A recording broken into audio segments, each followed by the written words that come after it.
जय मसीह की दोस्तों, सैबथ स्कूल के इस लेसन स्टडी में आपका फिर से स्वागत है। आज हम चौथा पाठ का अध्ययन करने वाले हैं जिसका शीर्षक है परमेश्वर हमें कैसे बचाता है। हाउ गॉड रेस्क्यूज अस। परमेश्वर हमें कैसे बचाता है। आइए आज का याद वचन हम देखें जो कि हमें दिया गया है इफिसियों के 2 अध्याय के 4 और 5वें वचन में, जो कि कहता है कि परंतु परमेश्वर ने जो दया का धनी है अपने उस बड़े प्रेम के कारण जिससे उसने हमसे प्रेम किया, जब हम अपराधों के कारण मरे हुए थे तो हमें मसीह के साथ जिलाया। अनुग्रह ही से तुम्हारा उद्धार हुआ है। ऐसा यह याद वचन हमें सिखाता है। हम देखते हैं कि एक समय था जब ये बात है 14 अक्टूबर, वो भी 1987। तो 1987 में जो है एक घटना घटी। तो क्या घटना घटी? एक 18 महीने की एक छोटी सी बच्ची जिसका नाम था जेसिका मैक्लूर, जो अपने मौसी के घर गई थी। तो अपने मौसी के घर के पिछवाड़े पर वह खेल रही थी। खेलते खेलते वहाँ पर एक बोरवेल जो था तो उसके पास वह खेल रही थी और उस 22 फीट के नीचे वह अंदर गिरकर फंस गई, उस बोरवेल के अंदर। तो यह जो पुराना कुआं था बहुत ही गहरा था, तो 22 फीट अंदर ये बच्ची नीचे गिर गई।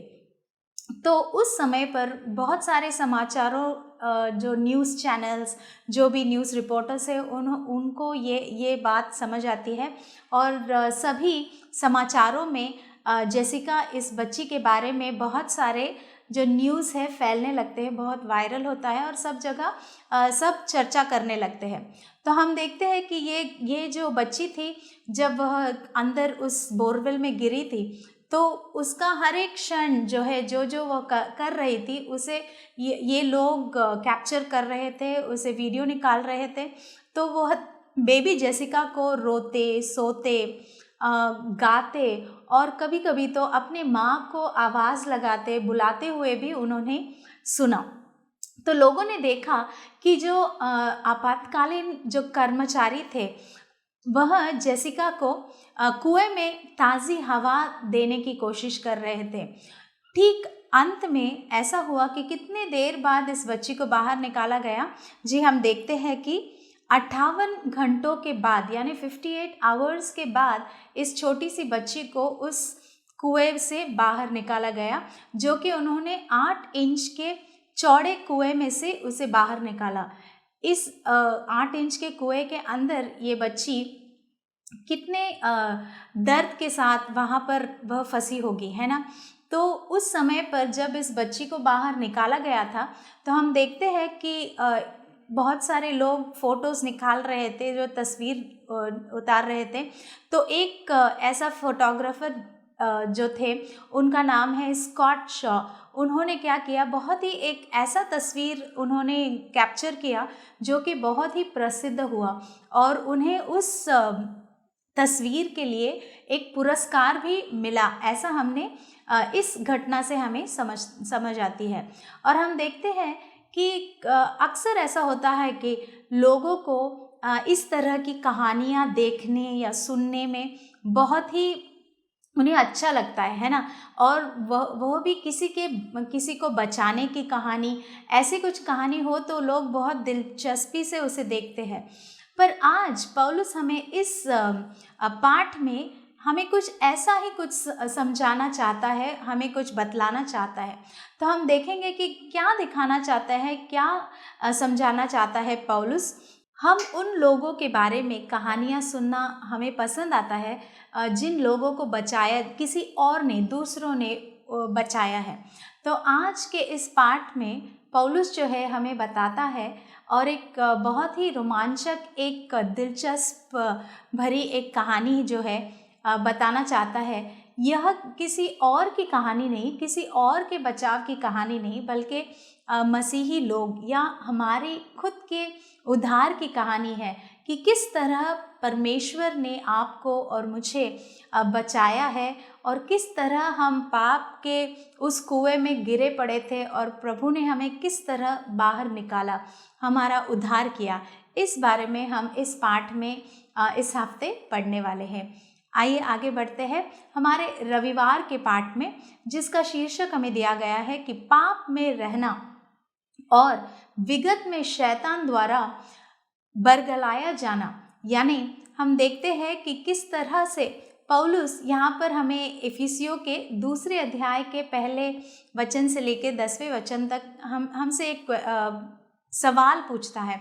एक सवाल हम पर यहाँ पर उठता है। वह सवाल यह है कि पौलुस क्या कहता है कि यीशु ने हमारे लिए क्या किया।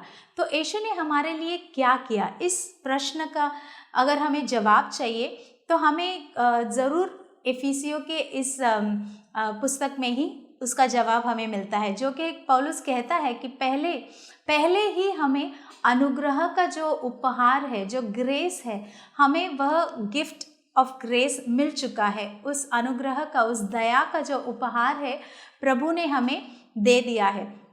और फिर से वह कहना चाहता है कि हमें संक्षेप रूप से इफिसुस में जो मसीही लोग हैं, उन मसीहियों की कहानी भी उसने सुनाई है।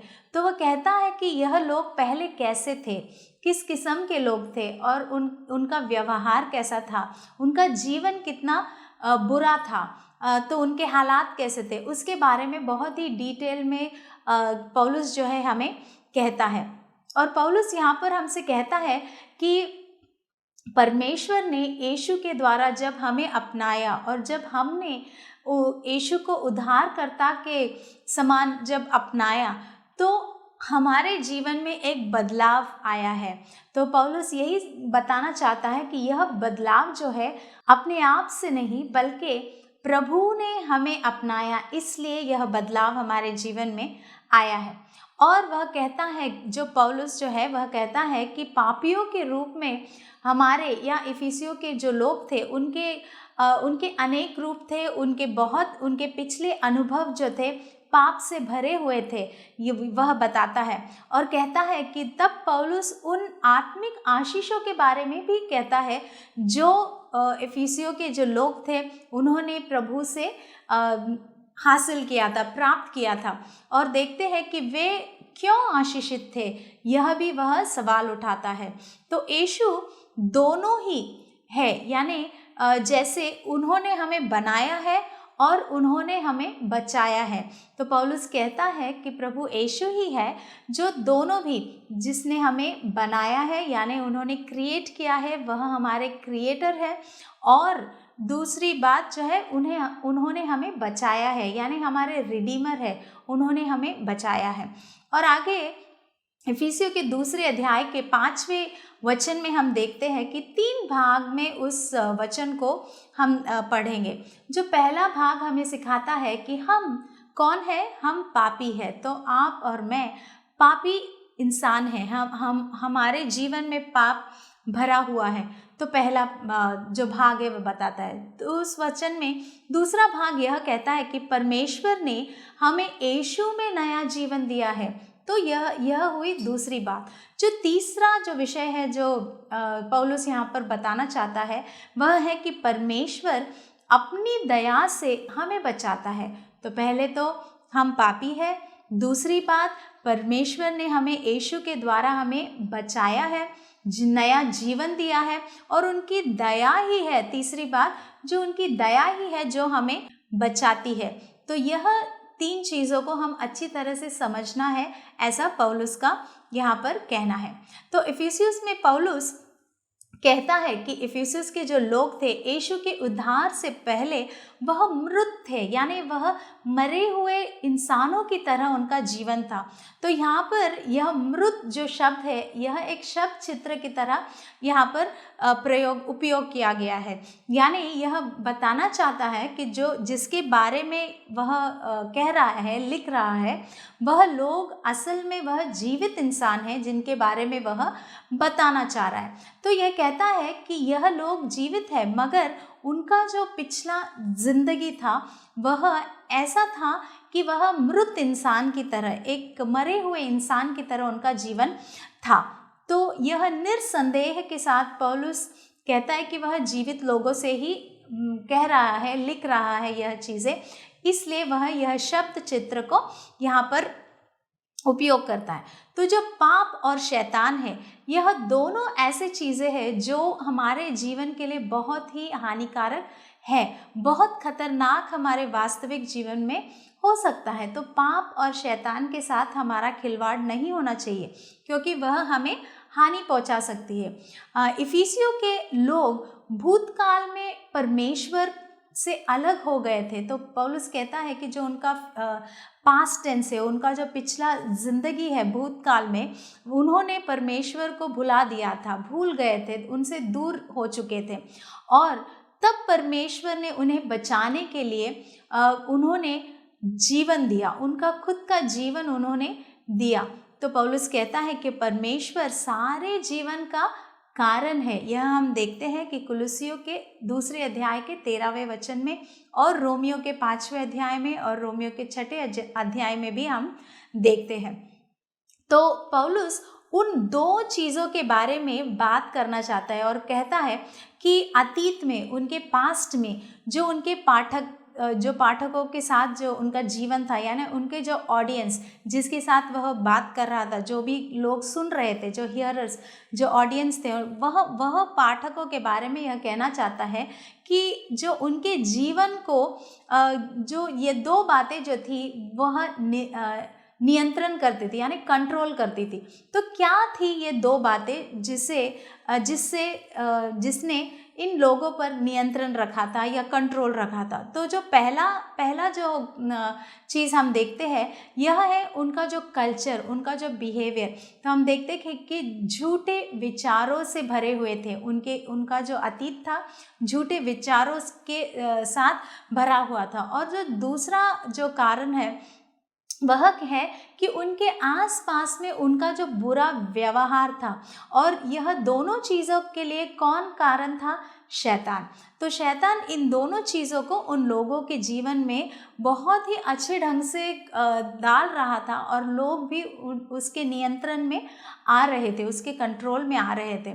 तो पौलुस का कहना है कि इफिसियों ने शैतान की सेवा की। किस तरह सेवा की? शैतान जो कहता था उनसे करवाता था, वह सुनते थे और करते थे। तो शैतान जो है, हमें इफिसियों के 2 अध्याय के 2 वचन में यह वचन कहता है कि पृथ्वी पर की जो दुष्ट शक्तियों का सरदार या नेता था, कौन था? यह शैतान ही था। तो पृथ्वी के ऊपर यानी स्वर्ग के लिए एक और शब्द यहाँ पर बताया जा रहा है। तो प्रिंस ऑफ द एयर ऐसा हम कहते हैं ना। तो जो हेवनली बीइंग्स है, तो उसमें कौन भी शामिल है? शैतान भी शामिल है। और आज वह क्या कर रहा है? इस धरती पर उसका जो नियंत्रण है वह रोज़ वह चलाता ही आ रहा है। उसका कंट्रोल हर जगह हम देख सकते हैं। तो उसका जो पावर्स है और उसके पास है, इसलिए वह ऐसा कर रहा है। जो बुरी चीज़ें हैं लोगों के बीच वह बो रहा है। और हम देखते हैं कि शैतान भी पृथ्वी पर व्यस्त है, तो वह बहुत बिजी रहता है। मसीही लोग चाहे बिजी हो ना हो, मगर जो यह शैतान है यह बहुत ही व्यस्त इंसान है। हम किस तरह से हमारे उद्धारकर्ता से दूर आए, इसके लिए यह बहुत प्रयास करता है और व्यस्त रहता है। तो वह उन लोगों के जीवन में कार्य करता है जो परमेश्वर की अवज्ञा करते हैं, यानी जो कोई लोग परमेश्वर की सेवा, परमेश्वर जो कहते हैं उसे सुनते हैं, उन लोगों के खिलाफ यह जो है व्यस्त रहता है, काम करता रहता है। आगे बढ़ते हैं। जो सोमवार का पाठ हमें यहाँ पर भाग दिया है, उसका शीर्षक जो हमें दिया है, अतीत में हमारे पापों द्वारा नियंत्रित। यानी कि हमारे पापों द्वारा हमने देखा कि शैतान हम पर नियंत्रण करता है, कंट्रोल करता है। क्या सिर्फ शैतान ही हम पर नियंत्रण करता है? जी नहीं, हमारे अंदर भी जो आउटवर्ड फोर्स ही नहीं, बल्कि हमारे अंदर का जो फोर्स है, जो हमारे इंटरनल, तो हमारे अंदर से भी हमें एक नियंत्रण करने वाला चीज़ है। तो ये क्या है, हम ऐसा देखेंगे। तो हम यह वचन पढ़ेंगे जो इफिसियों के दूसरे अध्याय के 3 वचन में, इनमें हम सब के सब पहले अपने शरीर की लालसाओं में दिन बिताते थे और शरीर और मन की इच्छाएं पूरी करते थे और अन्य लोगों के समान स्वभाव ही से क्रोध की संतान थे। तो यहाँ पर इस वचन में पौलुस जो है हमारा जो स्थिति, जो हमारा अतीत था, हमारा जो पास्ट था, प्रभु को हम उद्धारकर्ता के समान मानने से पहले हमारा जीवन कैसा था। लालसाओं में हम हमारे दिन बिताते थे। हमारा शरीर और हमारा मन जो है अपने इच्छाएं के अनुसार वह पूरा करते थे। और तो और अन्य लोगों के समान हमारा स्वभाव था। किस तरह का स्वभाव? हम क्रोध की संतान थे। तो क्रोध की संतान हम थे, यह वचन कहता है। तो पौलुस का यहाँ पर क्या अर्थ है जब वह कहता है कि अतीत में हम सब उनके समान जीवन जीते थे। उनके समान यानी उनके समान किस तरह का जीवन? तो वह क्या कहना चाहता है? तो पौलुस यहाँ पर किसके बारे में बात कर रहा है? तो हम देखते हैं कि इस प्रश्न का उत्तर हमें इफिसियों के दूसरे अध्याय के 3 वचन में मिलेगा और उसकी तुलना हम इफिसियों के 5वें अध्याय के 6 वचन में करेंगे। और हम ऐसे देखते हैं कि जो दूसरे अध्याय के 3 वचन में हमें ऐसा कहा गया है कि हम यह समझने में यह मदद करता है कि हम कौन है, हम पापी हैं। तो यह पहले तो हमें समझ आती है और हमारे साथ कुछ गलत है। तो हमारे खुद में कुछ ना कुछ गलत ज़रूर है। हम ऐसा नहीं कह सकते कि बाहर का जो फोर्स है हमें गलत बना रहा है। जी नहीं, हमारे अंदर भी कुछ है जो हमें गलत बना रहा है। और जब हम मसीही बनते हैं, जब हम प्रभु को, यीशु को अपनाते हैं, हम हर तरह से बदल जाते हैं। हम सिर्फ एक या दो पाप से हम लड़ते नहीं हैं। हम पाप से पूरे तरह से, पाप के साथ हमारा जो यह लड़ाई है यह बरकरार है, चालू है। हमारे में ऐसा नहीं कि आज मैंने एक पाप को छोड़ दिया तो कल दूसरा, ऐसा नहीं। हर दिन हम पाप के इस समस्या से हम जुड़ रहे हैं, लड़ रहे हैं। ऐसा हमें यहाँ पर पौलुस सिखाता है और वह कहता है कि इस समय जो भी पाप हमारे सामने आता है हम उसे ना नहीं कहते। तो जब भी हमारे जीवन में कुछ पाप आता है, हम पहले तो एक पाप छोड़ देते, फिर जब दूसरा पाप हमारे सामने आता है तो हम नहीं कहते, हम फिर से वही पाप को दोहराते हैं या करते हैं। तो यहाँ इसका वचन जो तुलना के लिए दिया है इफिसियों के दूसरे अध्याय के 1 वचन में हमें दिया गया है। तो हम सिर्फ एक या दो पाप से हम नहीं, उसके खिलाफ हम नहीं लड़ते, बल्कि हम पाप से हम लड़ते हैं। तो पापियों के रूप में हम परमेश्वर के विरुद्ध लड़ना चाहते हैं और स्वयं को नष्ट करना, यानी हमारा जो सेल्फ है, जो हमारा स्वयं है, इसे हमें नष्ट करना चाहिए। तभी हमें वह जो उद्धार का जो पूर्ण रूप हमें हासिल हो सकता है। तो हम देखते हैं कि शैतान को अपने ऊपर जो है हमें नियंत्रण करने नहीं देना चाहिए, उसके कंट्रोल में हमें अपने आप को नहीं देना चाहिए। और तो और इसलिए पौलुस कहता है कि हमें परमेश्वर के क्रोध को सहना चाहिए। तो जब परमेश्वर हम पर क्रोधित होते हैं, जब हम पाप करते हैं, हमें सिखाते हैं, हमें ठीक करने की कोशिश करते हैं, तो उस समय हमें परमेश्वर की क्रोध को हमें अपनाना चाहिए, बल्कि उसे ठुकराना नहीं चाहिए। क्योंकि हम स्वभाव से कौन है? हम स्वभाव से पापी हैं, हम इसे बदल नहीं सकते। तो हमें प्रभु के जो क्रोध है उसे हमें अपनाना चाहिए, यह हमें सीखना भी चाहिए। तो हम औरों के समान थे, ऐसा क्यों कहता है? क्योंकि हम उस स्वभाव में हैं, हम पापी हैं, इसलिए हम पाप करते हैं और उन लोगों की तरह हम हैं हमारे अतीत में। तो क्या आप देखते हैं कि पौलुस इस पद में थे का जो क्रिया है उसे वह यहाँ पर उपयोग करता है। कितने बार? 2 बार इस थे क्रिया का उपयोग करता है, बल्कि है ऐसा वह नहीं उपयोग करता। तो हम देखते हैं पौलुस अपने पाठकों, उनके जो ऑडियंस है, को यह दिखाने के लिए वह थे का उपयोग करता है कि यदि वे परमेश्वर को अस्वीकार करते हैं और जीवन में अपने पुराने तरीकों पर वापस जाते हैं, तो फिर से वह क्या हो सकते हैं, खतरे में जा सकते हैं। तो इसलिए वह खतरे में जाएंगे, इसलिए यह पद को वह उपयोग करता है, हम देखते हैं। तो और हम आगे बढ़ते हैं, हम देखते हैं कि पौलुस जो है अपने पाठकों को वह आशा भी देता है, एक होप देता है। क्या आशा देता है? वह आशा देता है कि उनके पुराने स्वयं को अब उन्हें नियंत्रित करने की आवश्यकता नहीं है। उनके पुराने उनका जो सेल्फ है उसके कंट्रोल में रहने की ज़रूरत नहीं है, क्योंकि यीशु की मदद से उनको एक नया जीवन मिल गया है और यीशु के नियंत्रण में वह आ गए हैं।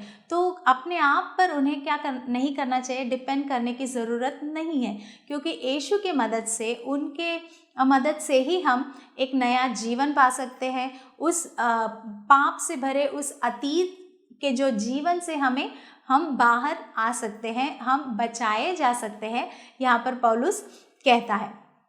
और पौलुस कहता है यहाँ पर कि यह विचार हमें क्या कहता है कि हम इस बारे में क्या सीखते हैं, या वह क्या सिखाना चाहता है कि क्यों हमें हर समय यीशु के प्रति विश्वास को मजबूती से थामे रहना चाहिए। जी हाँ दोस्तों, हमें यह जो विश्वास है प्रभु के साथ, जो उनके ऊपर जो विश्वास है, उसे बहुत ही दृढ़, बहुत ही स्ट्रांग बनाना चाहिए, क्योंकि जितना करीब हम परमेश्वर के साथ है, यीशु मसीह के साथ है, उतना हम पाप से दूर हटेंगे। और जितना हम पाप से दूर हटेंगे, शैतान के नियंत्रण से हम अलग होंगे। और जितना हम शैतान के नियंत्रण से अलग होंगे, दूर होंगे, तो ज़रूर हम प्रभु के उस योजना के अनुसार अपना जीवन जिएंगे और ज़रूर अनेक लोगों के लिए हम एक आशीष बनकर हमारा जीवन जो है बिता सकते हैं।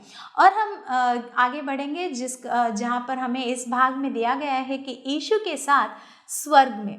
तो सोचिएगा दोस्तों, यीशु के मरे हुओं में से जी उठना, उसके स्वर्ग जाना और उसके पिता के साथ सिंहासन पर बैठना, और फिर मसीहियों के इस तरह से उनका हिस्सा क्या है, इन सारी चीज़ों में मसीहियों का क्या हिस्सा है। यहाँ पर पौलुस हमें एक प्रश्न यहाँ पर उठता है, उसका जवाब जो है हमें इफिसियों के 2 अध्याय के 6 और 7वें वचन में दिया गया है। तो हम देखते हैं कि पौलुस ऊपर हमारे प्रश्न, जो हमने प्रश्न अभी पूछा था, उसका उत्तर समझने में हमारी मदद करता है। तो वह कहता है कि जो परमेश्वर मसीहियों को यीशु के साथ मृतकों से जिलाता है, तब मसीही यीशु के साथ स्वर्ग जाते हैं। मसीही लोग भी यीशु के साथ उसके सिंहासन पर बैठते हैं और इसलिए वे यीशु की महिमा के सहभागी हैं। तो हम उनके साथ इन हर एक चीज़ों में हम शामिल हैं, हम उनके साथ मिले हुए हैं, ऐसा पौलुस कहता है। यदि हम यह समझना चाहते हैं कि पौलुस क्या कहता है, तो हमें पीछे मुड़कर इफिसियों के पहले अध्याय में उसका 19 से लेकर 23 वर्स तक हमें देखना पड़ेगा। जो हम इन आयतों में हमें दिखता है कि पौलुस हमें बताता है कि यीशु ने बुराई और हर अंधकार की शक्ति के खिलाफ लड़ाई जीती है। तो यही कारण है कि यीशु ने जब इन बुराइयों से, अंधकार से जो लड़ाई उन्होंने जीती है, इस कारण से हम भी जीत सकते हैं। हम भी उनके साथ मृतकों से हम जी उठ सकते हैं, उनके साथ सिंहासन पर बैठ सकते हैं, उनके साथ जो है हम महिमा के सहभागी हो सकते हैं। यह पौलुस हमें बताना चाहता है। तो यह बस तभी हो सकता है जब हम परमेश्वर के साथ, यानी यीशु के साथ हम बने रहे, उनके साथ अटूट जो विश्वास हम रखते हैं उसे हम स्ट्रॉन्गर और स्ट्रॉन्गर बनाते जाए हमारे जीवन में, ताकि जो योजना प्रभु ने हमें दी है वह हमें आशीष ज़रूर देगी। तो हम देखते हैं कि पाप के विरुद्ध यीशु की जीत जो है सभी मसीहों के लिए बहुत ही सशक्त और रोमांचक एक समाचार है, एक गुड न्यूज़ है। अगर प्रभु ने इस पाप के खिलाफ इस लड़ाई को नहीं जीती होगी तो शायद आज हम भी इस पाप से जीत नहीं पाते थे। लेकिन आज हमें एक आशा मिलती है इस इफिसियों के पुस्तक से, इस पत्री से, कि प्रभु जो हमें देते हैं कि हम उनके साथ इन हर एक जो सत्य है जो प्रभु ने बताया है उन हर एक चीज़ों में हम भी सहभागी हो सकते हैं। ऐसा प्रभु हमें यहाँ पर सिखाते हैं। और आगे हम जो बुधवार के पाठ में हम देखते हैं, अब अनुग्रह से हमेशा के लिए धन्य। जो अनुग्रह है, जो ग्रेस है जो प्रभु ने हमें दिया है, तो वह ग्रेस है कि ऐसी कोई साधारण चीज़ नहीं है, क्योंकि प्रभु ने हमें उसे भले ही उसे बहुत ही हमें आसानी से दिया हो या फ्री ऑफ कॉस्ट, इसके लिए हमें कोई पैसा या कुछ हमें खर्च नहीं करना पड़ता है। प्रभु ने यह जो ग्रेस, यह दया जो है, इसे हमें पूरी ढंग से उन्होंने बहुत ही लिबरली हमें यहाँ पर दिया है। तो सोचिएगा दोस्तों, लोग आजकल की ज़िंदगी में बहुत सारे पढ़ाइयाँ पढ़ते हैं और आजकल हम देखते हैं जो ग्रेजुएशन है, तो जो ग्रेजुएशन जो डे होता है बहुत ही स्पेशल होता है सभी के जीवन में। और आजकल तो छोटे छोटे बच्चों का भी ग्रेजुएशन, अगर LKG से UKG जाते हैं तो भी एक छोटा सा ग्रेजुएशन होता है, UKG से जब फर्स्ट स्टैंडर्ड जाते हैं तो भी ग्रेजुएशन, चाहे वो छोटे बच्चों का ग्रेजुएशन हो या एक PhD जो पढ़ाई किया है उनका ग्रेजुएशन हो, सभी किस्म के ग्रेजुएशन एक बहुत ही स्पेशल मोमेंट होता है ना। तो यानी एक इंसान ने एक ऊंचाई प्राप्त की है, उन्होंने एक पढ़ाई ख़त्म की है। तो जब हम ग्रेस के बारे में बात करते हैं, जब हम इस दया के बारे में, प्रभु के अनुग्रह के बारे में बात करते हैं, तो इस ग्रेस के विषय में कोई इंसान PhD या कोई इंसान ग्रेजुएट हो ही नहीं सकता। तो हमें यह रोज़ हमारे जीवन में सीखना ही पड़ेगा। और प्रभु कहते हैं कि उनका जो दया है वह हर सुबह नया है, हर सुबह एक नया दया हमें प्रभु देते हैं। तो इसे हमें रोज़ सीखना पड़ेगा, हमारे जीवन के अंत तक, लास्ट ब्रेथ तक हमें इस ग्रेस के बारे में सीखना पड़ेगा। तो यह दया जो है कोई ग्रेजुएट नहीं करता, तो इसे हमें रोज़ सीखते ही रहना है और ये बहुत ही महत्वपूर्ण हिस्सा हमारे जीवन में है। तो हम देखते हैं कि यह समझना चाहिए हमें कि हमेशा ईश्वर की जो दया है हमारे जीवन में कैसी है, बहुत ही आवश्यकता, उसकी आवश्यकता हमें हर दिन होती है, हर दिन ज़रूर होगी। और इसका जो यह हमें महसूस करना पड़ेगा। ऐसा कोई समय नहीं आएगा जब हमें इस दया की आवश्यकता नहीं होगी, ऐसा एक क्षण आएगा ही नहीं, क्योंकि हमेशा हमें इस दया की ज़रूरत होगी। और परमेश्वर जो है कहते हैं कि उनकी जो योजना है हमेशा के लिए है, उनकी हमेशा की यह योजना जो है हमारे जीवन में है वह जारी है। और भविष्य के लिए परमेश्वर की जो योजना है हमें उसकी दया का महत्वपूर्ण नियम दिखाती है, महत्वपूर्ण नियम दिखाती है। क्या है यह नियम? जो कुछ परमेश्वर ने अतीत में किया और अब करते हैं, वह हमें उसकी दया दिखाती है। जो कुछ भी प्रभु ने मेरे जीवन में अतीत में किया, अब कर रहे हैं और आगे भी करेंगे, यह सब क्या दिखाती है कि उनकी दया मुझ पर कितनी है।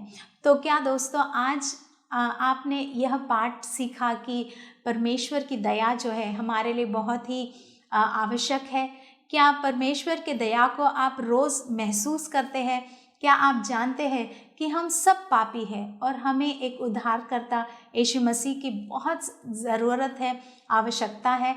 जी, जब हम यह मानते हैं कि हम पापी हैं और यीशु की ज़रूरत हमारे जीवन में है, जब हम उसे अपनाते हैं तो ज़रूर प्रभु हमारे उद्धारकर्ता के समान हमारे जीवन में आते हैं। हमारे अतीत का जो जीवन था, जो पाप से भरा जीवन, उसे बदलने में प्रभु यीशु ही हमारी मदद करते हैं। क्या आप आपके अतीत के जीवन को बदलने में बहुत दुख में है, उसके बारे में बहुत चिंतित है, आपका जीवन नहीं बदल रहा, अपने आप को प्रभु यीशु के हाथ में सौंपिएगा। ज़रूर प्रभु आपके जीवन में एक बड़ा सा बदलाव लाएंगे और आपका जीवन अनेक लोगों के लिए आशीष से भर देंगे। तो हमारे साथ बने रहिएगा। प्रभु आपको आशीष दे।